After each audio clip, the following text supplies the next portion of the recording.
Hey guys, welcome to the Being Beautifully Honest podcast and channel. Thanks for being here, for being subscribed. If you're not, go ahead and hit that button. And if you're listening on YouTube, hit that like button. It's like walking in the room and hitting that light switch. Let's brighten up the place and get into this reality chat. I previously did a little chat talking about my opinion that I believe Latisha is jealous of Melody and extremely insecure. And I want to expound on that because it's pretty ironic. I'm just getting a chance to see some of the looks, quote unquote, from the ladies of Love and Marriage Huntsville for this reunion that has just been filmed. And I had no idea. I had no idea when I recorded the reality chat of what Latisha wore to the reunion. And I feel that even though it wasn't much that she had on, it really spoke volumes and gave credence to what I was saying. And in my view, it really gives validity to what I spoke about regarding her being jealous of Melody and being extremely insecure. Now, you see the thumbnail, you see the image of her. Now, for those of you who have been watching Love and Marriage Huntsville from its inception, or maybe you didn't watch it from the very beginning, but you started watching it and you've gone back to previous seasons and you've gotten caught up. You see what she was looking like before and you see what she's dressing like now. I'm not even talking about what she's looking like. I'm speaking about what she is dressing like. And I know that when people get on these shows, sometimes their looks evolve. Sometimes they evolve for the better. Sometimes they evolve for the worse. But when you're making more money, you're getting more access. You have stylists. You're able to shop more. You're able to spend more money on your clothing and your attire. And that's cool if you want to do that. And I know that being on that scene, the pressures can be high when it comes to looking a certain type of way. So I kind of get that. But my view on what this woman had on was atrocious, extremely insecure, and I believe that it also speaks to the jealousy that she embodies against Melody, because I want to read a part of a comment from one of the honest beauties who left a comment on that previous reality chat that I just did. And I mean, she was spot on. And seeing what Tisha wore to the reunion, it's like, wow. And I'm just going to read a part of her comment. And I'm going to read her comment, and I want you to picture what Tisha has on for the reunion as I read this comment, okay? Tisha lacks self-confidence, self-respect, and self-esteem. And in all those things, you have to fix them yourself. No one can validate those things for you. I blame Wanda for that part. Wanda should have taught Tisha how to self-identify and realize who she is and whose she is, quote, child of God, before attaching herself to anyone, her husband, children, or friends. But Wanda only taught her petty rebuttal, envy, and jealousy because she lacked the intelligence to teach her daughter otherwise. I really wish nothing but the best for Tisha. She really has a lot of work to do on herself before she could be successful and live a truly prosperous life. Now, that was a great comment. And she said some other things. I didn't read all of her comment, but to see what Tisha has on at this reunion, the girl is pretty much half naked. And it looks horrible, in my opinion. And honestly, the color that she has on, I love that color. I am an entrepreneur. I have been since 2006. And I want to say in 2015, I had a consultation with a stylist, not local, but it was all done online. She was great at what she does. I believe her name was Cherie Styles. I believe she's still on Instagram. But she did a styling consultation with me, but it wasn't so much about outfits. It was more about the colors and what colors speak to your power colors as a boss, as a business owner. And this color is actually in my palette of one of my power colors. I don't just like the color because she said it's one of my power colors. It's actually one of the colors that I really like. But to see her wearing this, if you want to call it dress, she looks absolutely insecure.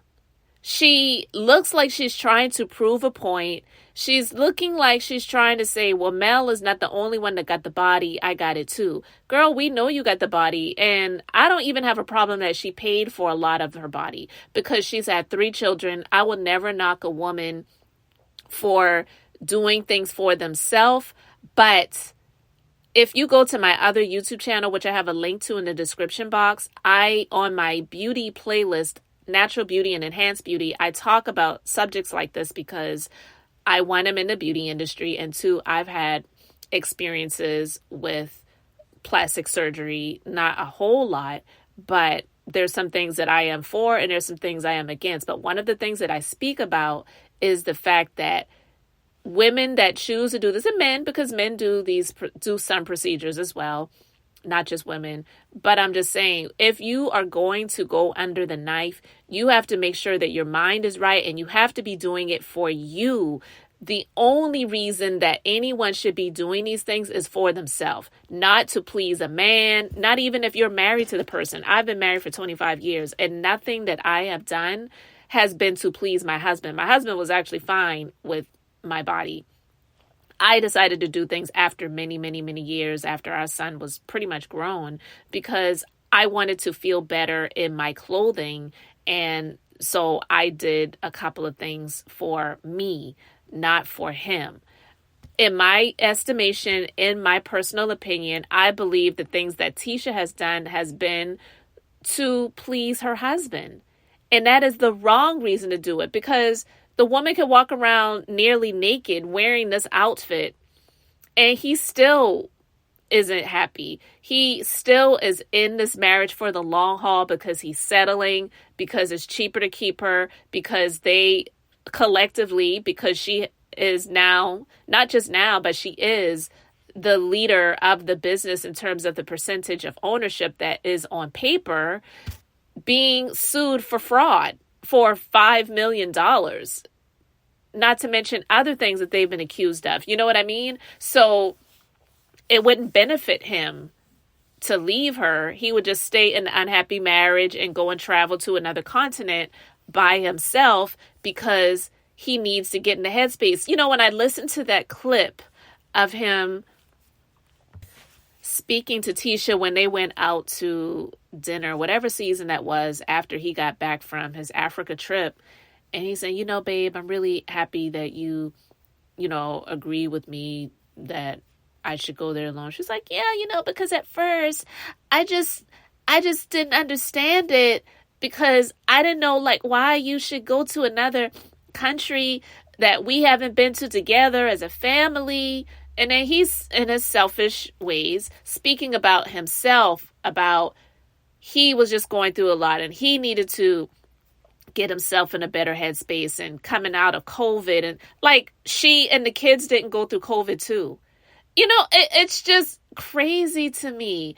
Look, it's the life that she lives and she apparently is okay with living that. And that's fine. I'm not here to try to make someone get out of their relationship, to get out of their marriage, to end it all. But to see her looking the way that she's looking, I've even heard a few people say, oh, her hair looks good. I don't even like her hair. She looks like, I don't even really know. Like, I Dream of Jeannie or something. Like, do you guys remember that show? I Dream of Jeannie? That's what she looks like with this hair and this outfit. I don't know who the stylist is. I am not a fashion girl, so I'm never here to sit and talk about what is great and what isn't, but I can give my opinion on what I think looks crazy. And she is out here looking crazy in this outfit. This looks horrible. Horrible. It looks like she's got like 25 pounds of hair on her head. I was watching the Real Housewives of Salt Lake City, and the ladies, they traveled to California to stay at the Trixie Motel. Trixie is a drag queen, and she is famous from RuPaul's Drag Race. I believe she also won one of the seasons of the All-Stars. But they went to her motel. They were going to have a drag contest, and she was lending the ladies some of her wigs. And she was saying the wigs wore like 40 pounds, 45 pounds. Like, looking at Tisha's hair, it reminds me of Trixie's wigs. All of it looks bad. She's a pretty young lady. Well, she's a pretty woman. I won't call her a young lady. She's a pretty woman. But like this commenter said, she lacks self-confidence and self-respect and self-esteem. And you have to fix them yourself. And she's not doing the work. She feels that she can get a stylist and get her hair done every 3 or 5 days or whatever, and get 5 pounds of makeup put on her face, get her booty done, get her breasts done. Like, it's all superficial stuff. She's not working on the inner. And that's what makes this look even more unattractive. This is why Marceau is more attracted to Melody, even if he will not ever admit it. Because Marceau reminds me of the little boys in elementary school that would try to beat up or make fun of the little girls that they actually really like, but they didn't know how to express it. He does that with Melody because he really admires her. I'm not saying it's okay. And we all know that Melody wants nothing to do with legs, hips, and breasts and gums. I added that part. Okay. But he reminds me of the little boys in elementary school that want to make fun of the little girls, or maybe even put hands on the little girls and beat up the little girls that they actually like and admire. And that's how they operate because they're extremely immature. That's Marceau. And Latisha knows it. And instead of being pissed off at her husband and doing the work on herself, she would rather draw her energy of negativity out on Melody. And I think it's absolutely ridiculous. I went to her Instagram. I don't follow her, but I went to her Instagram, and she had this post up. It says, "Don't just cut ties with the people that hurt you. Cut ties with the version of you who allowed that treatment to go on." And someone else said in the comment section, "Don't give quotes you don't live by." Another one says, "You left your husband? Congratulations." Someone else says, that would mean you would cut ties with your husband. He does not respect you." Someone else says, "So at latishascott, you leaving your husband? Praise hands emojis. Thank God he got you looking stupid AF." Another one says, "Cut ties with the you that sat in silence and allowed that woman to sit in your face and call your husband a bleep." So, and listen, she's not the only one that's out here putting stuff out on social media that they don't abide by or live by. But she's just out here, in my opinion, really looking crazy, trying to, in some ways, emulate Melody, which she never could do. And she doesn't even look like herself. I prefer her when she's covered up. But even when she's covered up, she's just covering up the insecurities that are within that we all know exist. Maybe except herself. Someone made a comment and they said, "This show has really changed, but I love to see you've stayed true to yourself." I don't know what they're watching. And maybe they left that comment on the wrong person's Instagram, because her staying true to herself and she hasn't changed. You have got to be kidding me. She's out here looking ridiculous. She really is. And with me, I'm not one of those people that's about how many people follow you on social media. The numbers really are just numbers, really, at the end of it all. But she's never going to really grow into a greater version of herself, which is also going to stunt her growth in other areas until she takes self-reflection and realizes that she, like, if you see her in this image, she doesn't even look comfortable. She doesn't look confident. She really just looks like a shell of herself. And I hate that for her. But no one can hate something more for someone else than they do for themselves. And if she likes it, then we just have to accept it and love it and move on. But I definitely indeed wanted to talk about it. And, it's funny because if you go to her Instagram, her profile, bio, whatever it's called, she is all about her marriage. And she says she's a public figure, and she has the ring emoji, wife of @marsauscott. Like, that's a badge of honor. Yeah, you're married to this nigga. We get it. But the fact that she has that in her bio, think about that. Really think about that. What does that really say about her? So anyway, guys, I just wanted to spend a little bit of time with you this morning. Let me know your thoughts in the comments section below. Thank you so much for being here, for liking and subscribing. I'm Beth, just being beautifully honest. And like I said, go check out my other YouTube channel. The link is in the description box. Check it out. Subscribe. Thank you so much for being here. And until the next time, I just wanted to keep it brief, beautiful, and now I'm going to say bye.